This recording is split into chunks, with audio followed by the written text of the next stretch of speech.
What would people in the Odyssey have looked like? I explain my process of designing a character as well as how to draw an ancient Greek character using the example of Odysseus. This video is great if you want to learn more about how culture influences appearance, want to be able to better picture the character, or if you're just making fan art for Epic the Musical. If you're new here, hello, my name is Art Alexander and I do art, history, and mythology, and today I'm going to do some character art for somebody from near Alexander. I'm so funny. Now, a good character design should give you information about who the character is. So if I'm going to draw Odysseus, then I should first give you some quick background on who he is. If you don't know, Odysseus is the main character of the Odyssey. In the story, Odysseus was the ancient Greek king of Ithaca who had been summoned to war because of his political alliances. The Odyssey is the story of the troubles that Odysseus faces trying to get back home after the war so that he can reunite with his family. A journey home that should have been a couple weeks long is stretched out to 10 years of being lost at sea due to Odysseus' bad luck and curses from the gods. Odysseus is a hero who is very cunning. If you've heard of the Trojan horse, that was his idea. The war he's returning from is in fact the Trojan War. The Odyssey is a very long story, being 24 books in length. It was likely a story that would have been recited out loud from memory by professional storytellers, but it was written down for us by Homer. Any description in Homer's Odyssey would be complete canon in Odysseus' appearance, seeing as it is the source material. For this reason, that is where I started with my research. I found 7 different descriptors of Odysseus in the Odyssey, and half of them are about how muscular he is. He is so buff that his shoulders and pecs are broader than a different, also athletic dude who is almost a foot taller than him. This is because Homer wants to tell a story from the heroic age where men were men,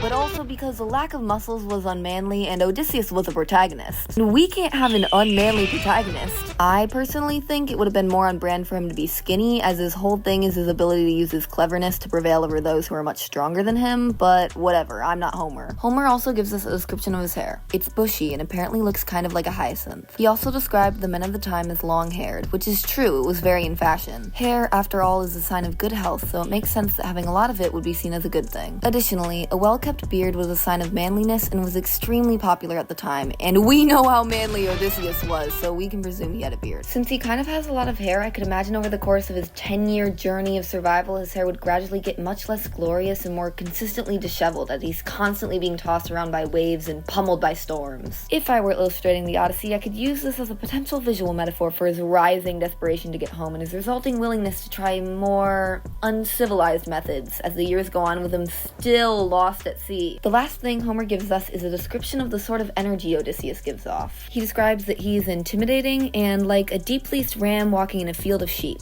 which I interpreted to mean that he's a sheep that hasn't been shorn and is therefore a wild sheep that takes his own path, and that he's also the kind of person that people look to because he's a big strong ram or whatever. And this is all the description Homer gives us. That's it. Homer, I'm trying to draw a character here. What color are his eyes? What clothes did he wear? You can't just leave me in the dark like this.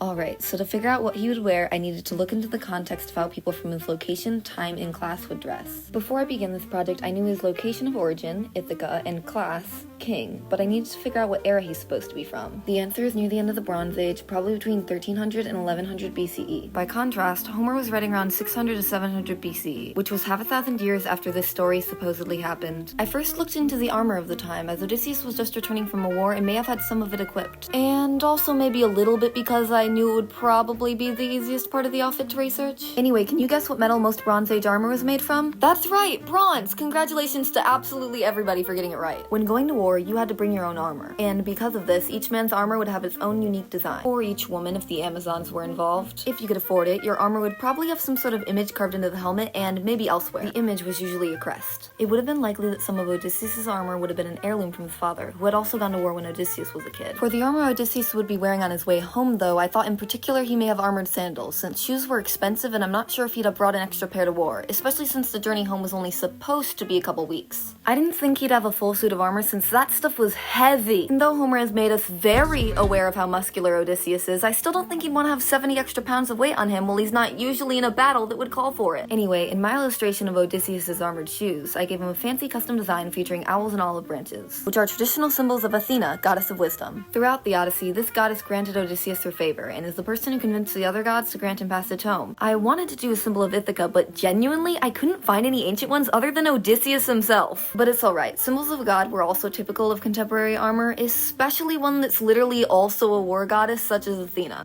Now to the rest of his outfit. What kind of clothes would he wear? An ancient Greek outfit usually started with a bottom layer of a chiton. Chitons look like this and are a piece of cloth that you hold together using pins. People who worked fancy kind of jobs, where they stay in their state and ponder or whatever, may have longer knee-length chitons, but shorter chitons would be preferred by people who did a lot of physical labor. One can presume that Odysseus would wear mostly longer chitons while doing his kingly duties, but he wouldn't have brought that to war, and instead he probably brought his exercise clothes. These are the only images I could find of that. It was really common to wear this cloak shawl thing over the chiton that was called hamateion. The hamateion is possibly the most popular piece of clothing in all of ancient Greece, being distinguished by a lack of any pins holding it together. And to think, I've been unknowingly rocking a hamateion every time I wrap myself in a blanket. And a bonus fun fact just for you, the shoulder you wrapped it around depended on what gender you were. It would not be invented until around 600 years after the setting of the Odyssey, but regardless of this fact, the ancient Greeks regularly depicted characters from the Iliad and Odyssey with one. If our goal is accuracy to the mythos, then the historical discrepancy is not something we need to worry about if the ancient Greeks didn't. However, I have a much better outer garment for Odysseus to have instead. The chlamys is a type of cloak that looks like this, and originated around the same time as the hamateion. It was common for messengers, military men, and athletic young men. Seeing as Odysseus is returning from the military, I think it makes sense for him as his choice of warm garment. Unlike the hamateion, the chlamys is pinned together, which would be more secure for somebody who's constantly on the move, like Odysseus. And, as a fun bonus, a chlamys alone is the outfit that the god Hermes is often depicted in, who is Odysseus' great-grandfather. Though not entirely historically accurate, it seems to be within the level of accuracy of ancient Greeks telling the story at the time. I think the connotation of the chlamys can provide information about who Odysseus is to the viewer. If I draw it with a darker color, one could imagine it's a cloak Odysseus used as a cover to do all the sneaky things he's known for. If I were to animate him, I could perhaps utilize it as a visual metaphor. It could obscure his movements when he's deceiving people, and then have the wind maybe dramatically blow it back when he reveals his tricks or acts authentically. The ability of this piece of clothing as a tool of storytelling is more valuable to the myth than the exact historical accuracy, in my opinion. And if you don't like that, don't worry, everything else is historically accurate, just picture the final result without this one part. Also, just a side note, I've been interested in Greek mythology since 3rd grade, and I somehow got pronunciation wrong on all 3 of the clothing pieces I talked about on my first take. So, shout out to anybody who somehow still can't sound out words. Common folk in this time would have had plain white clothes, but that's not because white was fashionable, but rather because their clothes were made from a fabric that is both difficult and expensive to dye. The rich could afford colorful clothing and would have worn it. Odysseus' clothing would have been multicolored, potentially with elaborate embroideries that may depict geometric patterns, floral patterns, or even full mythological scenes on them. Homer, for example, describes the woman who caused the Trojan War, Helen, wearing a fancy dress with a scene from the Trojan War depicted on it. Kind of an insane move since she was in it, but whatever. These patterns appear to have been especially common at the edges of the cloth. It's hard to know the exact kind of patterns the Greeks used because clothes don't usually last for thousands of years, but we can look at the patterns they've carved into buildings for an indicator. Some of which would be the fret pattern, also known as the key pattern, which looks like this, and is probably the pattern you would associate with ancient Greece. It's also super annoying to draw. And floral patterns, like that of this honeysuckle. I took inspiration from these things as well as illustrations you see on vases from the era. The embroidered edges of the cloth were usually the most colorful part of the outfit. Common colors include black, red, yellow, blue, green, and purple once it was invented. Purple dye was very difficult to acquire and was very popular amongst the wealthy, because they were the only people who could afford it. Kind of like buying designer clothes. People do it partially because it looks great, but also because it shows off their wealth and status. Dark red is popular amongst soldiers because it covered up bloodstains, so I'm making a shirt red. In addition, both rich men and women would have had lots of jewelry in gold, silver, and bronze. The reason men would wear jewelry is because in ancient Greece, looking good was not considered a feminine trait because that's a stupid thing to think. However, Odysseus, coming back from war, probably wouldn't have brought any dangly or cumbersome jewelry. Fun fact I learned while making this. Ancient Greece was an extremely misogynistic culture. Regardless, men and women also both wore perfume and makeup. This is because looking and smelling good also wasn't a pointlessly gendered trait.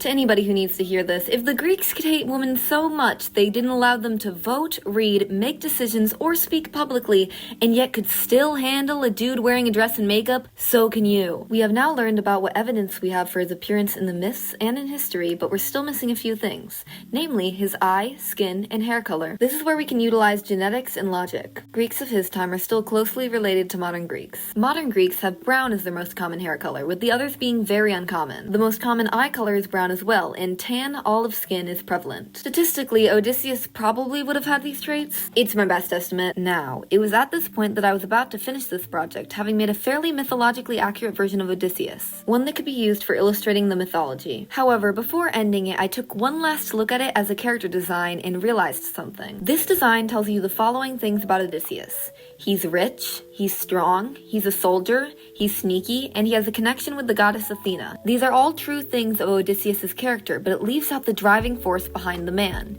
his desire to go home to his family. Of course, there is something to be said for the fact that he's so visibly a soldier, but not so visibly a husband or father. It tells you that no matter how much he is yearning for home, in this moment and for almost all of the Odyssey, he is still stuck at war and will have to fight his way back. But I felt that he should have some sort of signifier of his connection to his family, even while he's so separate from them, because seeing them is all he cares about in the end. From my research, it doesn't seem there's a lot that would change about your appearance if you were married or had a child, not even like a stereotype of dads having big hats or something. But I did find that jewelry was a common wedding gift for new couples. Though more frequently given to the bride, I can absolutely see Odysseus and his wife, Penelope, having matching rings or bracelets. For what that would look like in my design, I chose a ring because that's what we would use today. Knots are a pretty common symbol of marriage across cultures because it ties different things together, kind of like uniting your souls into one. For this reason, I made his ring shaped like a traditional Greek knot, the Heracles knot, which is used to bind two different ropes together. I also drew a gem carved into the shape of a pomegranate on one of his bracelets, since it's an ancient Greek symbol of marriage. I feel like Odysseus could have brought those to make himself feel closer to his wife while she's away, and by extension their son that she's raising. And there you have it. That's my process from the source material to the historical context to determine how a character would look.